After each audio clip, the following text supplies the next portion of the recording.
Hey everybody! Tanya from Shooting Star SVG back here today, and we're at the last lesson of Passive Income Bootcamp. It's gonna bring a little tear to my eye. This is lesson number 10 in the series, and not the final and last, because I will be providing more videos throughout and sending those to your email inbox, and you can get them on your YouTube notifications if you click like and subscribe. But I will be providing more content for you, so don't think this is the end. And more than likely in next year or later on in the year, I might have a Passive Income Bootcamp 2.0 or a reboot, whatever you want to call it. Anyways, we're just going to go over a very high level discussion on search engine optimization, or SEO, which is very important if you want people to find you on the websites you're selling, on Google, Bing, Yahoo, those major search engines, right? YouTube, whatever you're using when you sell your products. So keep that in mind. SEO is basically the way that you get organic traffic to your sites, okay? This increases the visibility of your website or page to people who are using the internet or a search engine. You don't pay for SEO. So if people are like, oh, you can pay for all these great SEO, yeah, okay. You can pay for somebody to optimize your SEO and make it better, but you don't pay for it. This is something that creates organic, meaningful traffic. So your organic traffic is very important when you're looking at your analytics. And I'll go through some posts on how to set up your Google Analytics, your Etsy shop, and how to set up your Google Analytics for a website so you can monitor the traffic to these different sites. When you apply SEO appropriately, you can rank your items, you can rank your photos, and you can rank your listings on major search engines, which means when you go to Google and type in Valentine's Day SVG, your Valentine's Day SVG shows up on the top page. Wouldn't that be cool? Out of like thousands and thousands of others, okay? There are a lot of good sites out there to do research, and I'll go through some of them later on. Moz.com, MOZ.com is one that I like. I'm not going to get into everything here, as the process is very long and convoluted. It requires a lot of research, but I will go through some high-level things and smaller tasks that you can use, specifically geared towards Etsy right now, but this will help you gain some momentum in your journey. Keep in mind that algorithms and search engines are constantly changing, so what I might talk to you about today on February 20th of 2020 could be different than what I talk to you about in February of 2025, okay? So it's constantly evolving, so you want to keep your pulse on that and always be adjusting your SEO. So most of the sites that we sell on have their own SEO platforms. I know Design Bundles is a great SEO. I'm always seeing a lot of my images from Design Bundles on the forefront of Google search. And Etsy also has some, depending. And if you utilize their advertising, which we discussed in the promotion video, then you can see more of your files on the Etsy homepage, okay? I'm not going to get into SEO for your websites because, again, it's a lot more complicated and intricate. It takes a lot of time to go over. So instead, I'm just going to focus strictly on listings, where you can apply SEO in your listings of your items and how you can capitalize on that. So in the listings that we create as digital sellers, we can use SEO in our tags, our titles, and our descriptions. And I'm going to cover all three of those. But the first thing you want to do before you jump into any search engine optimization is keyword research, okay? And there are a ton of websites to do this. My personal preference is keywords everywhere. You can see the little icon up here for it. It is a browser extension in Chrome that I use. And I have over 99,000 credits that I paid $10 for, and I use this all the time. I do turn it on and off depending on if I'm doing research or not. But when you are searching on certain websites, you will see certain analytics. And we're just going to go ahead on Google and we're going to type in Saint. I keep doing this. I have a hotkey on here. If I hit Shift P, which I just went to do a capitalized P, it pauses my recording. I'm going to try not to do that. So I'm going to look St. Patrick's Day SVG. Majority of users go to Google to find what they're looking for first, okay? So I have keywords everywhere on. It's going to show you my volume per month, cost per click, and competition. Cost per click is what the average person is paying to advertise their listing on Google, okay? That's where they pull that information. And the volume is how many users per month they're searching for that over a 12-month period, okay? Every time that you have keywords everywhere on the websites that they support, you will get this metric. So they also, I'll show you what that looks like on Etsy in just a minute. So when you go to the right-hand side, you can see that there's related keywords. These related keywords are critical because these are also what people are searching for.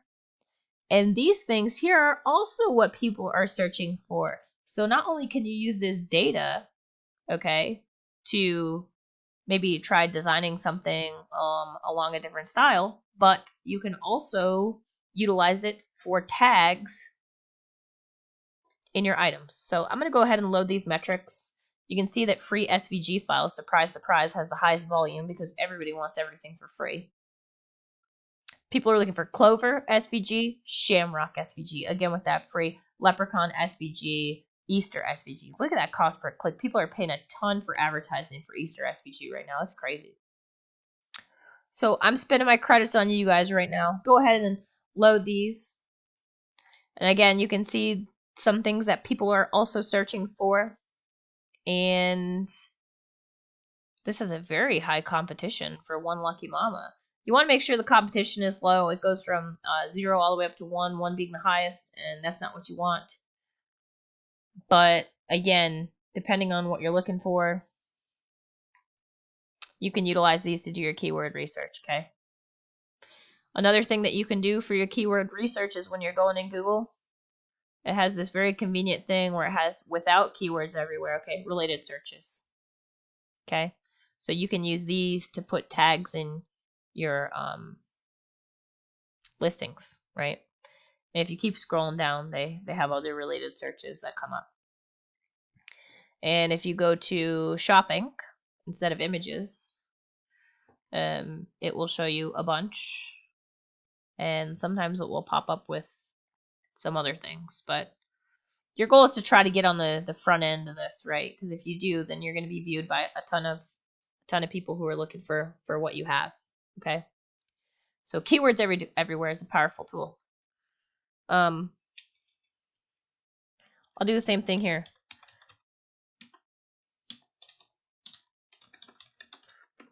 If you type it in, you're going to probably see the same kind of analytics here on Etsy. As far as search volume, yeah, it's the same. And while they don't give you the people also search for and related keywords here, they will give you the volume and things of that nature. So when you're doing SEO, you can also use Etsy because you can see some other similar search terms that they're using. So I can also look up girl, summer, SVG, girl, SVG. If I type that, you can see girl SVG for Valentine's, girl SVG files, girl SVG mandala, design, files for Cricut. You can use these for tags as well. You don't really want to stuff these into your titles, okay? So keywords everywhere, very powerful tool. And again, you can use Etsy to help you with your keyword searching.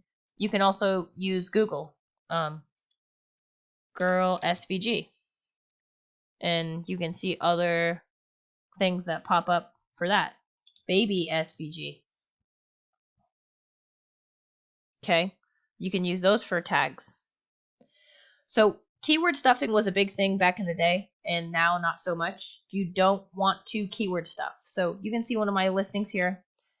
It's a law enforcement officer listing, and I listed it for Father's Day.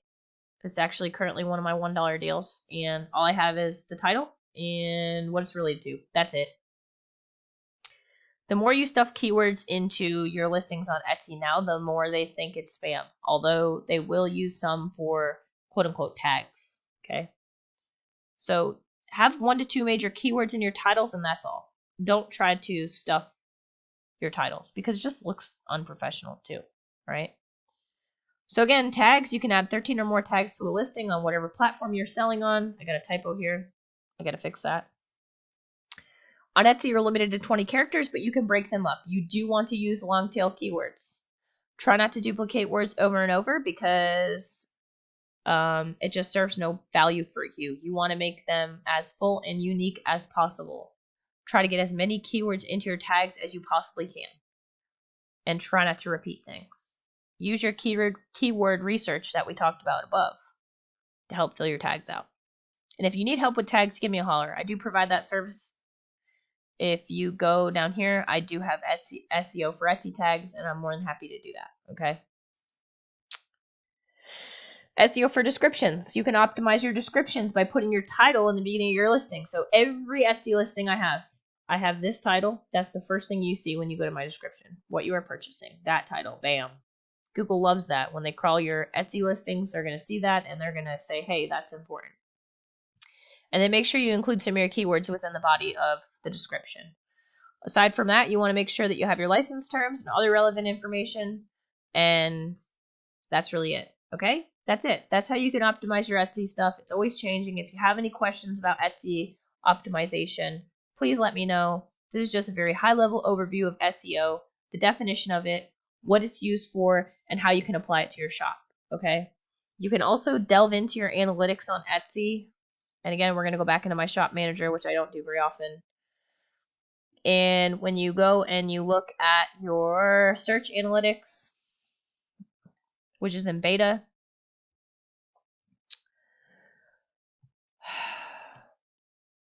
and it is loading, pretty good. 11.5% conversion rate. You can click on a listing.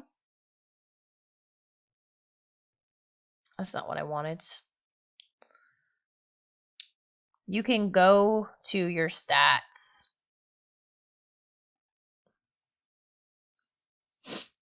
You can click on a listing to see listing stats, and it will tell you search terms that have been searched where yours has popped up, which means you can take these search terms and also use these for your SEO. Okay, so keep that in mind. And that's all I've got right now. If you all have any questions, feel free to let me know. If you have any comments, let me know. Again, go ahead and click like and subscribe for new updates, and I'm going to keep helping you guys grow. That's my goal, right? I feel like I'm at a good, steady growth pace. I continually grow every day. I want to help people do the same thing I do and continue to grow. So again, if you guys need anything, feel free to give me a holler. Again, click like and subscribe below. Go ahead and join my Facebook group. Whatever y'all need, I am here for you.